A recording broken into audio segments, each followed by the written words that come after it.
পদ্ম সন্মান আৰু এই পদ্ম সন্মানত এতিয়া উজলি উঠিছে অৰ্থাৎ অসমলৈ গৌৰৱ কঢ়িয়াই আনিছে তিনিগৰাকী বিশেষ ব্যক্তিয়ে অৰ্থাৎ এই তিনিগৰাকী লোকে 2024 বৰ্ষৰ পদ্মশ্ৰী সন্মান বুটলিবলৈ সক্ষম হৈছে আৰু কোন কোন এই বিশেষ ব্যক্তিসকল আৰু কোনে কোনে অসমক গৌৰৱান্বিত কৰি তুলিছে আমি এই মুহূৰ্তত ফুল প্লেটৰ মাধ্যমৰ জৰিয়তে সবিশেষ জনোৱাৰ চেষ্টা কৰিম ঘোষণা হল 2024 বৰ্ষৰ ভাৰত চৰকাৰৰ পদ্ম সন্মান 5 গৰাকীক পদ্ম বিভূষণ 17 গৰাকীক পদ্ম ভূষণ আৰু 110 গৰাকীক পদ্মশ্ৰী সন্মানেৰে বিভূষিত কৰা হৈছে দেশৰ চতুৰ্থ সৰ্বোচ্চ সন্মান লাভ কৰিছে অসমৰ তিনিগৰাকীয়ে সামাজিক কামৰ বাবে অসমৰ পাৰ্বতী বৰুৱালৈ পদ্মশ্ৰী অনন্য কৃষি কৰ্মৰ বাবে সৰ্বেশ্বৰ বসুমতাৰীলৈ পদ্মশ্ৰী বঁটা কলা সাধক লোক সংস্কৃতি কলা সাধক লোকশিল্পী দ্ৰোণ ভূঞালৈ প্ৰদান কৰা হৈছে পদ্মশ্ৰী আৰু প্ৰতি বছৰে যেহেতু গণৰাজ্য দিৱসৰ দিনটোত ঘোষণা কৰা হয় পদ্ম সন্মান য'ত এবাৰ 5 গৰাকীক পদ্ম বিভূষণৰে বিভূষিত কৰা হৈছে সমান্তৰালকৈ 17 গৰাকীক পদ্ম ভূষণ আৰু 110 গৰাকীক পদ্মশ্ৰী বঁটাৰে বিভূষিত কৰা হৈছে আৰু দেশৰ চতুৰ্থ সৰ্বোচ্চ অসামৰিক বঁটাৰ বাবে নিৰ্বাচিত হৈছে অসমৰ তিনিগৰাকীকৈ ব্যক্তি সামাজিক কামৰ বাবে অসমৰ পাৰ্বতী বৰুৱালৈ পদ্মশ্ৰী বঁটা প্ৰদান কৰা হৈছে আৰু সমান্তৰালকৈ কৃষি কৰ্মৰ বাবে কৃষি কৰ্মৰে স্বাৱলম্বিতাৰ নিদৰ্শন দাঙি ধৰাৰ বাবে সৰ্বেশ্বৰ বসুমতাৰীলৈ পদ্মশ্ৰী বঁটা প্ৰদান কৰা হৈছে কলা সাধক লোক সংস্কৃতিৰ সুকনানী ওজাপালিৰ কলা সাধক গুৰু দ্ৰোণ ভূঞালৈ পদ্মশ্ৰী সন্মান প্ৰদান কৰা হৈছে আৰু এইগৰাকী দ্ৰোণ ভূঞা যেহেতু অসম চৰকাৰৰ এক বঁটাও লাভ কৰিছিল চিপাজাৰৰ লোকশিল্পী দ্ৰোণ ভূঞালৈ পদ্মশ্ৰী সন্মান সুকনানী ওজাপালিৰ সাধক গুৰু চিপাজাৰৰ লোকশিল্পী দ্ৰোণ ভূঞাই এই সন্মান বুটলিবলৈ সক্ষম হৈছে উল্লেখ্য যে কিছুদিন পূৰ্বে দ্ৰোণ ভূঞাই লাভ কৰিছিল অসম চৰকাৰৰ অসম গৌৰৱ বঁটাৰ লগতে শিল্পী পেঞ্চনো সুকনানী ওজাপালি আৰু দেওধনী নৃত্যৰ আজন্ম সাধক আছিল এইগৰাকী দ্ৰোণ ভূঞা আৰু দ্ৰোণ ভূঞালৈ এতিয়া ভাৰত চৰকাৰে আগবঢ়োৱা এই সন্মানে এতিয়া গৌৰৱান্বিত কৰি তুলিছে চিপাজাৰ বাসীক আৰু সমান্তৰালকৈ অসমৰ আন দুগৰাকী ব্যক্তি সামাজিক কামৰ বাবে পাৰ্বতী বৰুৱাই লাভ কৰিছে পদ্মশ্ৰী বঁটা আৰু সমান্তৰালকৈ কৃষি কৰ্মৰ জৰিয়তে স্বাৱলম্বিতাৰ নিদৰ্শন দাঙি ধৰা আন এগৰাকী ব্যক্তি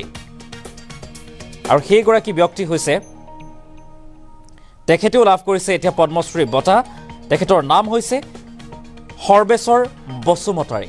কৃষি কৰ্মৰ জৰিয়তে তেখেতে যেহেতু স্বাৱলম্বিতাৰ নিদৰ্শন দাঙি ধৰিছিল আৰু তেখেতে লাভ কৰিছে এতিয়া পদ্মশ্ৰী বঁটা আৰু 2024 বৰ্ষৰ এই যি পদ্ম বঁটা ঘোষণা কৰা হৈছে তাত এতিয়া জিলিকি উঠিছে তিনিগৰাকী আৰু তিনিগৰাকী অসমৰ তিনিগৰাকী লোকক বিভিন্ন ক্ষেত্ৰৰ তিনিগৰাকী লোকক এতিয়া প্ৰদান কৰা হৈছে পদ্মশ্ৰী বঁটা আৰু অনন্য কৃষি কৰ্মৰ জৰিয়তে স্বাৱলম্বী হোৱা সৰ্বেশ্বৰ বসুমতাৰীলৈ পদ্মশ্ৰী বঁটা কলা সাধক লোকশিল্পী দ্ৰোণ ভূঞালৈ পদ্মশ্ৰী সন্মান আন কিছু দৃশ্যাংশ আছে এই মুহূৰ্তত আমি সেই দৃশ্যাংশ দেখুৱাৰ চেষ্টা কৰিম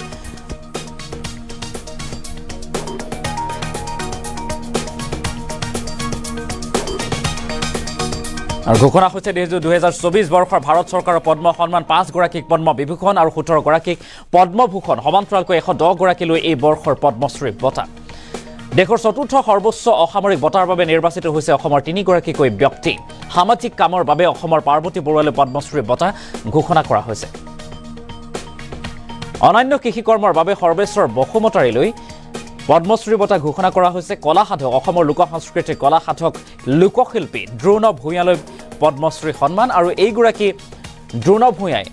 কিছুদিন পূৰ্বে লাভ কৰিছিল অসম চৰকাৰৰ অসম গৌৰৱ বঁটা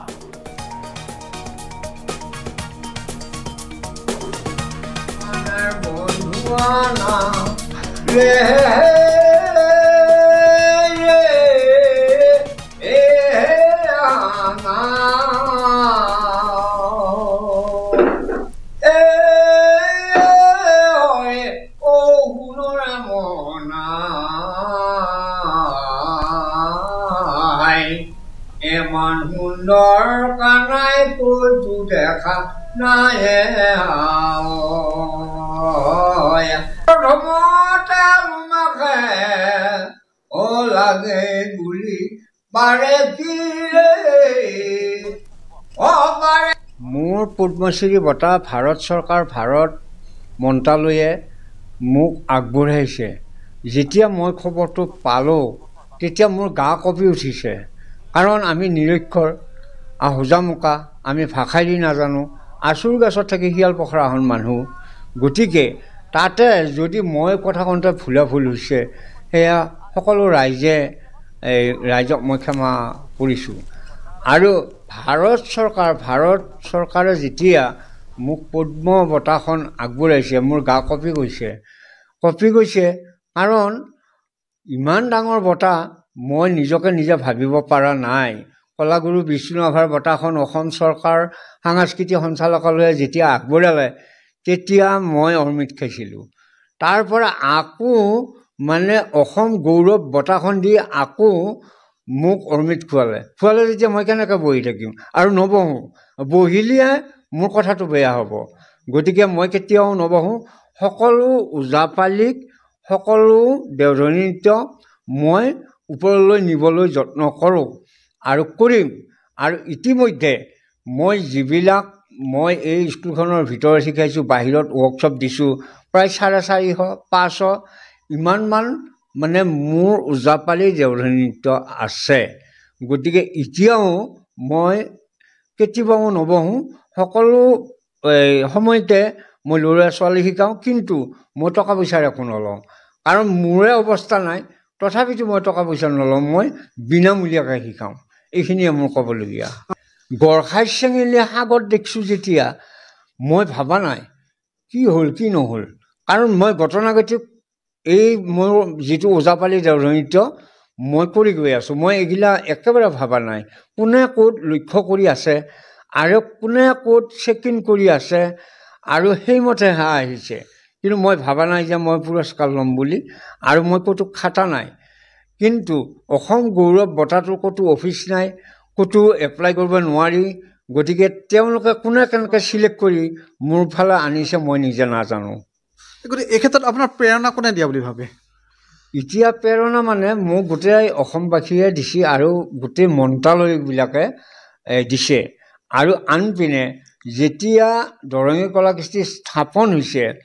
তেতিয়াৰ পৰাই মই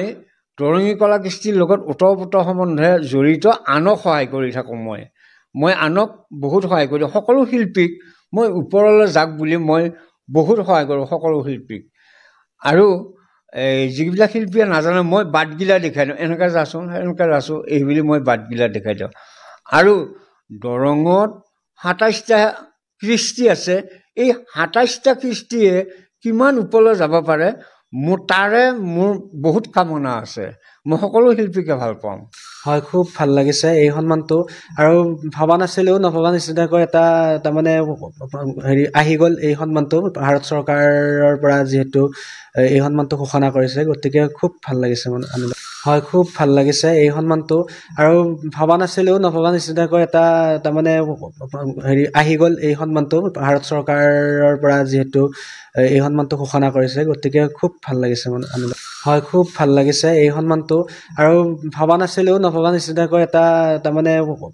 হেৰি আহি গ'ল এই সন্মানটো ভাৰত চৰকাৰৰ পৰা যিহেতু এই সন্মানটো ঘোষণা কৰিছে গতিকে খুব ভাল লাগিছে মানে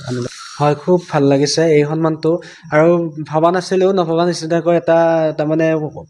হেৰি আহি গ'ল এই সন্মানটো ভাৰত চৰকাৰৰ পৰা যিহেতু এই সন্মানটো ঘোষণা কৰিছে গতিকে খুব ভাল লাগিছে